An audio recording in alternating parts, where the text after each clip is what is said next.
নমো নমঃ। শ্ৰীমদ্ ভগবত গীতামৃত। আজি শ্ৰীমদ্ ভগবত গীতাৰ জ্ঞানযোগ নামৰ চতুৰ্থ অধ্যায়ৰ ত্ৰয়োদশ সংখ্যক শ্লোক। শ্লোকভাগী হৈছে এনেধৰণৰ: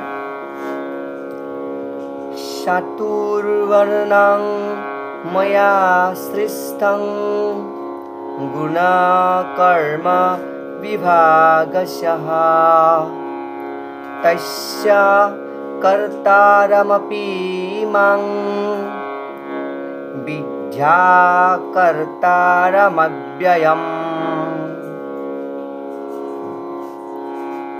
এই বিশিষ্ট শ্লোকভাগীৰ বক্তা হৈছে শ্ৰীমদ্ ভগৱত শ্ৰীকৃষ্ণ।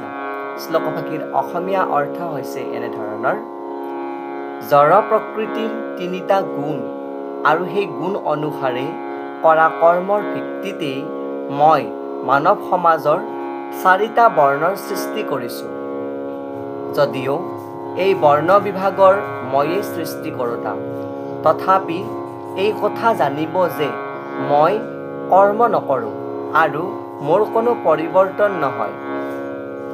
ইয়াতে আমাৰ আশ্ৰম ধৰ্ম ব্যৱস্থাৰ যি চতুৰ আশ্ৰম আছে, এই চাৰি আশ্ৰমৰ প্ৰসংগত এই বিশিষ্ট শ্লোকভাগীৰ অৱতাৰণা কৰিছে।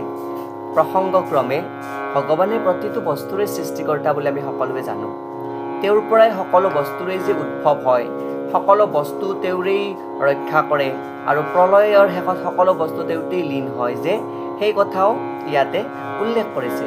মানৱ সমাজৰ এই যি চাৰিটা বৰ্ণৰ কথা কৈছে, সেই চাৰিটা বৰ্ণাশ্ৰমৰ সৃষ্টিকৰ্তা হৈছে ভগৱান শ্ৰীকৃষ্ণ বা পৰমেশ্বৰ। ইয়াৰ উপৰিও আমি বেদৰ ঋগ্বেদৰ যি দশম মণ্ডল আছে, তাৰ 90 নম্বৰ সূক্তত বিশিষ্ট দাৰ্শনিক নামৰ সূক্ত এটি আছে, পুৰুষ সূক্ত। সেই পুৰুষ সূক্তত সেই চতুৰ বৰ্ণৰ কেনেকৈ সৃষ্টি হৈছে তাতো উল্লেখ কৰিছে বেদৰ পৰা।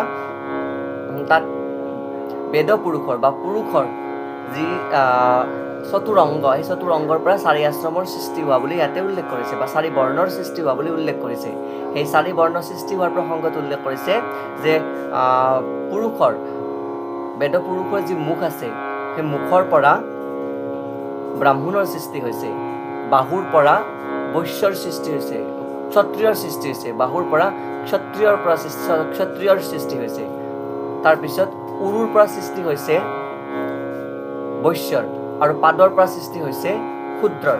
এই সৃষ্টি প্ৰক্ৰিয়াৰ বেদৰ পৰা উল্লেখ কৰা হৈছে। কিন্তু ইয়াতে উল্লেখ কৰিছে যে সৃষ্টি প্ৰক্ৰিয়াৰ ভগৱানৰ পৰাই, সম্পূৰ্ণ পৰমেশ্বৰৰ পৰাই এই চাৰি বৰ্ণৰ সৃষ্টি হোৱা বুলি ইয়াতে উল্লেখ কৰিছে। প্ৰথম বৰ্ণটো হ'ল বুদ্ধিসম্পন্ন লোকসকল, তেওঁলোকক সম্পৰ্কত সত্ত্বগুণৰ পৰা অহা বুলি ইয়াতে উল্লেখ কৰিছে, যাৰ পাৰিভাষিকভাৱে শ্ৰেণীটোক বোলা হয় ব্ৰাহ্মণ বুলি।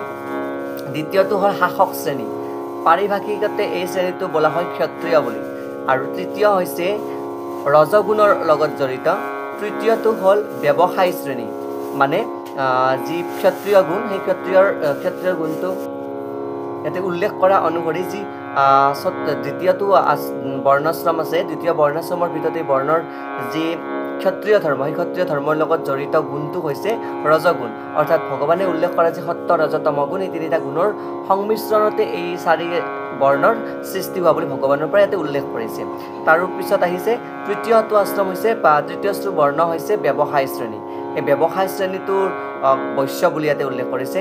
এওঁলোকৰ গুণ হ'ল ৰজ আৰু তম, অৰ্থাৎ দ্বিতীয় আৰু তৃতীয় গুণৰ সংমিশ্ৰণত এওঁলোকৰ সৃষ্টি হোৱা বুলি কৈছে। অন্তিমটো হৈছে, অন্তিম বৰ্ণাশ্ৰম হৈছে, বৰ্ণ হৈছে শূদ্ৰ, অৰ্থাৎ শ্ৰমজীৱীসকলৰ চতুৰ্থ শ্ৰেণীটোৰ সম্পৰ্ক তম গুণৰ লগত জড়িত। মানৱ সমাজৰ এনে চাৰিটা শ্ৰেণীৰ বিভাগ যদিও নিজেই কৰিছে, তথাপিও ভগৱানে নিজে এই চাৰিটা বিভাগৰ এটাতো নপৰে, কাৰণ তেওঁ নিজেই বদ্ধ জীৱবিলাকৰ মাজৰ এজন নহয়। অৰ্থাৎ ভগৱান শ্ৰীকৃষ্ণ এই ত্ৰিগুণাতীত, যি ত্ৰিগুণতকৈও ওপৰত, তাৰমানে সেয়েহে এই ত্ৰিগুণৰ সৃষ্টিকৰ্তা ভগৱান এই ত্ৰিগুণৰ ভিতৰত নপৰে। মই এই বৰ্ণৰ কথা কওঁতে, চতুৰ বৰ্ণৰ কথা কওঁতে কিছুমান উদাহৰণ আগত দাঙি ধৰিলোঁ, আৰু ইয়াতে বৰ্ণ বুলি কওঁতে বৰ্ণাশ্ৰম সম্পৰ্কেও উল্লেখ কৰা গৈছে মোৰ মুখৰ পৰা, ক্ষমা কৰিব।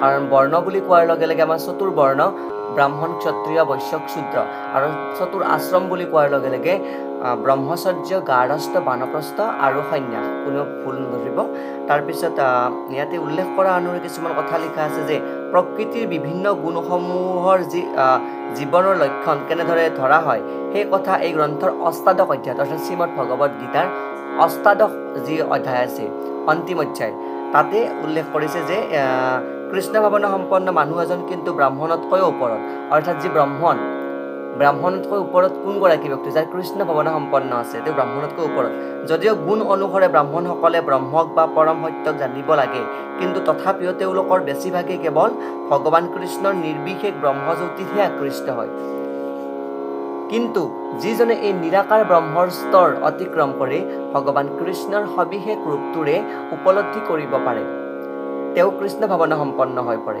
আন কথাৰে ক'বলৈ গ'লে তেওঁৱেই হৈছে বৈষ্ণৱ অৰ্থাৎ যাই বিষ্ণুক স্পষ্টকৈ অনুধাৱন কৰিব পাৰে তেওঁলোক বিষ্ণু বা বৈষ্ণৱ তেওঁলোকক ব্ৰাহ্মণতকৈ ওপৰত বুলি কৈছে কৃষ্ণ ভাৱনাৰ উপলব্ধিয়ে ভগৱান শ্ৰীকৃষ্ণৰ ৰাম নৰসিংহ বৰাহ আদি অৱতাৰবিলাকৰ উপলব্ধিকো সামৰি লয় যিহেতু কৃষ্ণ মানৱ সমাজৰ সকলো শ্ৰেণী বিভাগৰ ওপৰত সেইবাবেই তেওঁৰ ভক্তসকলো বৰ্ণ বিভাগৰ ওপৰত আৰু আনকি জাগতিক ৰাষ্ট্ৰগত আৰু যি প্ৰাণী আছে সেই প্ৰাণীবৰ্গৰ ভিতৰত এটি বিভাগৰ ওপৰত পৰে বুলি ইয়াতে কৃষ্ণ ভাৱনা সম্পন্ন মানৱৰ লগত ইয়াতে এই উক্ত কথাখিনি উল্লেখ কৰিছে আৰু এই প্ৰসংগত এটি কথা মই ক'ব বিচাৰোঁ যে আপোনালোকে শাস্ত্ৰগত বিধিভাৱে পাব ব্ৰাহ্মণ ইয়াতে জন্মগতভাৱে যিটো ব্ৰহ্মত্বৰ কথা কৈছে ইয়াতে হয়তো সম্ভৱ উল্লেখ কৰিছে ভগৱান শ্ৰীকৃষ্ণই সেইটো বিষয়ে কোৱা নাই কিজানি পৰৱৰ্তী অধ্যায় পঢ়িলে মই অনুভৱ কৰিব পাৰিম কিন্তু মোৰ দৃষ্টিত যিখিনি আমি পাইছোঁ এতিয়ালৈকে অধ্যয়ন কৰিছোঁ তাৰ ভিতৰত কোৱা অনুসৰি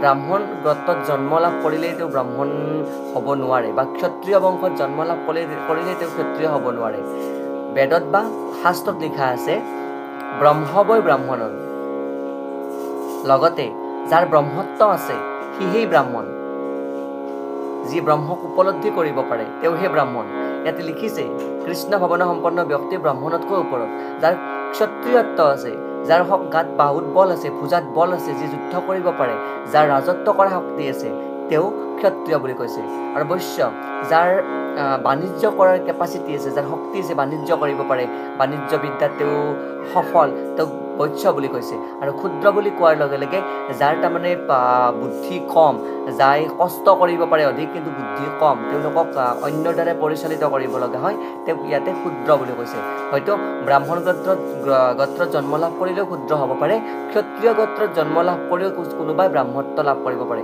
কাৰণ তেওঁৰ জ্ঞান সেই ব্ৰহ্মত্বৰ যোগ্যৰ এইখিনিয়ে আজি শ্লোকভাগীৰ সৰল গুণাৰ্থ ধন্যবাদ